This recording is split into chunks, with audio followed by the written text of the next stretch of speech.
because that voice I was telling you about, it always was there. I was just trying to avoid that conscience. I wanted to be left alone from that conscience, and it wouldn't leave me alone. So I got out of the Air Force, and I started working for a job called Ecolab, where you spray for cockroaches at 24, and spraying at different steak and shakes, Red Lobster, whatever, from 11 o'clock at night to 7 o'clock in the morning.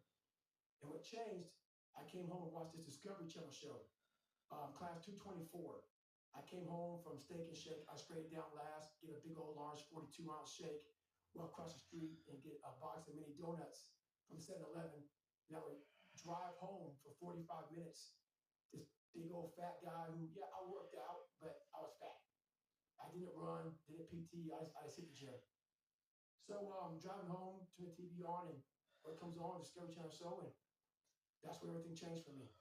I was taking a shower, I walked out, heard these guys, and I watched the show, and it made me reflect big time on the piece of shit that I really understand and grasp when you face these things and so many things, how they keep you up and haunt you at night. I think there's a lot of people out there that know what you're talking about. I mean, and so that's what it did.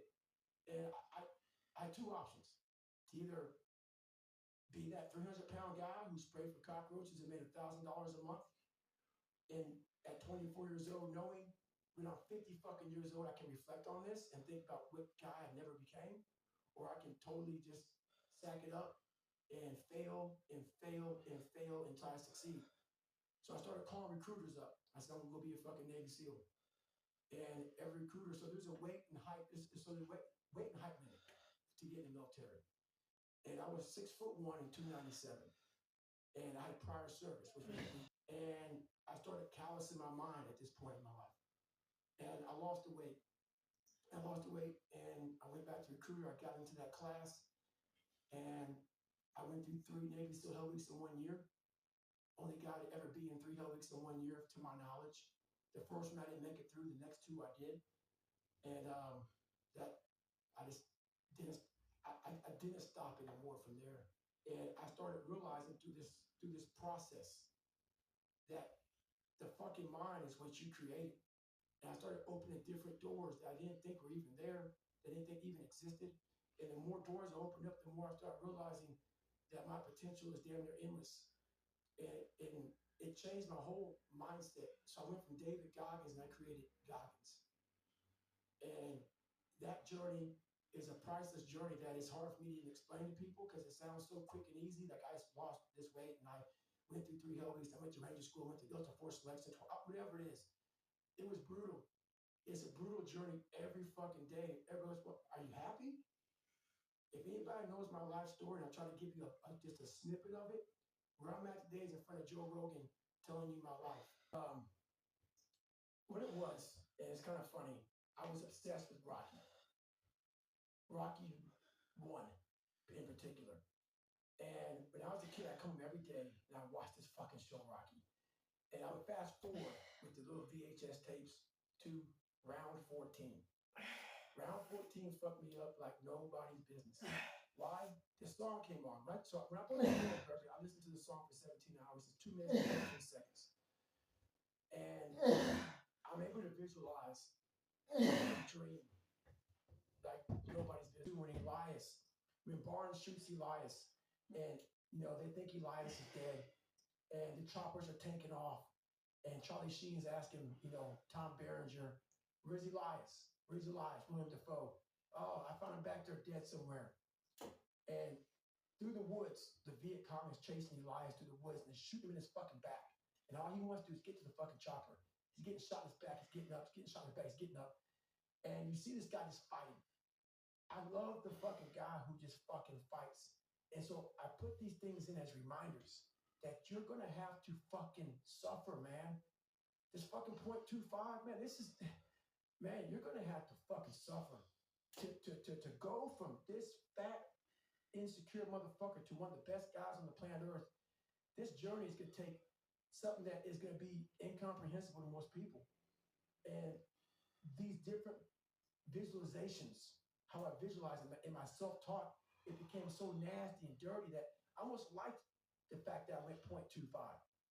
So it became from being defeated to like, man, all right, motherfucker, maybe more than go 0.75. You know, it just became this different mindset. I turned negatives into positives. So I would take like, who would even think about doing this? So I would sit on my couch saying, who had 400 reps on like chest, just like for one simple exercise, the bench press.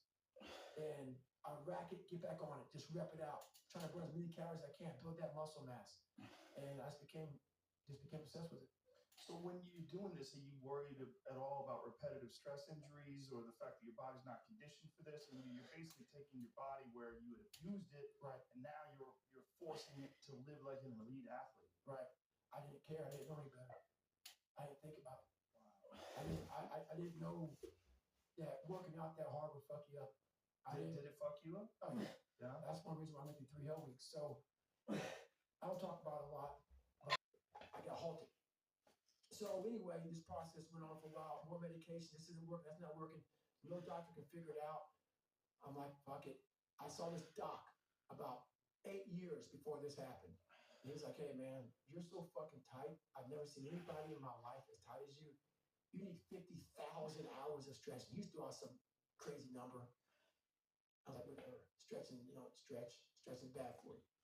So you thought stretching was bad? Yeah, stretching is bad for you, man. Why did you think that? I read some article, man, fuck stretching, man. I worked out so hard, I didn't have time to stretch. I was running 150 miles a week. I was biking to work, man. I was getting after it, man. I was working a full-time job. And so I sat down in this blue lawn chair as I was watching all these runners go around in this circle. I was all dizzy and lightheaded, hadn't gone to the bathroom. It's been about 12 hours. I went 70 miles, about 12 hours, which is good. And I looked at my ex-wife now, and I was like, I started seeing like 3 of them. And once my body stopped, my mind just went off. And I had to go to the bathroom. And the bathroom was it's like 20 feet away from me, if that. And I couldn't. And so I sat there and peed blood down my leg and started cramping up my back, and with 30 miles to go. And my feet were broken. I was just in the worst shape. Because once you stop running, not running like that, I mean, I hadn't run in almost a year. I was just doing bodybuilding stuff and 20 minutes of elliptical trainer. No running at all. I probably ran no more than 50 miles the whole year. That wasn't my thing. I wanted to be like Jack. Right. I didn't want to be cardio guy. I wanted to be ripped, big Navy SEAL guy. And in the day before this race, it's funny. This guy named Joe Burns, who put me through my hell weeks, a SEAL guy, he's one of the hardest guys out there. He was in the gym the Friday before I did this race. And he would do the full body squats, deadlifts, power cleans. I said, fuck it, man. He's the guy that proved me to do this race. Apartment complex in San Diego. I got to the first deck, so I get out of the car and I could stand up, but with my arms on her neck. So I was leaning down because I was gonna pass out. I got to the first deck, went down, just couldn't stand up anymore. Got her on her neck, worked up my way up the railing, got her on her neck again. Walked to the kitchen area, which is right in the front door. I was laying on the poncho liner, crap was everywhere. She helped me manage to get into the tub. And it looked like dirt was coming out of my penis. This looked horrible. This is the grossest thing in the world. It's the worst pain I can ever. About a month and a half later, I went to this race called the Hurt 100. It's a 100-mile race in Hawaii, 26,000 feet of climbing. That's all he said? That's all he said.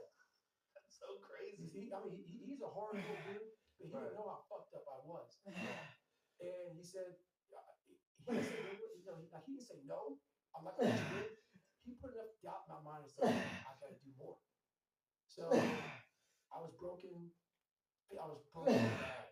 And like, how long did it take you to recover? The funniest thing about this, it almost sounds like some made up shit. So yeah, it sounds so crazy. As you ran 100 miles before you ever ran a marathon. Right. Then you didn't run again at all, and you still qualified for the Boston Marathon. So you ran a 3:08. Right. For the first marathon you ever did. 2 weeks after you ran 100 miles. Right. With no training and nothing in between. But it gets better than that. You can see my training log that I actually posted up. So that's when I started training for the Hurt 100. So basically what happened was, after that, I had about 4 weeks. What did it feel like to run that 3:08 if you can barely walk? When that gun went off, something went off in my head. And I'm jacking weight.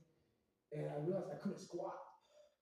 So I went from squatting a lot to where I couldn't even squat the bar because my lower back was off like that. I was like, oh, what's going on? It was because this muscle. So in Hell Week, your hip flexors are so, and I went through so many of them so fast. And so the hardest part of Buds, I went through 3 times. Not the Hell Week part.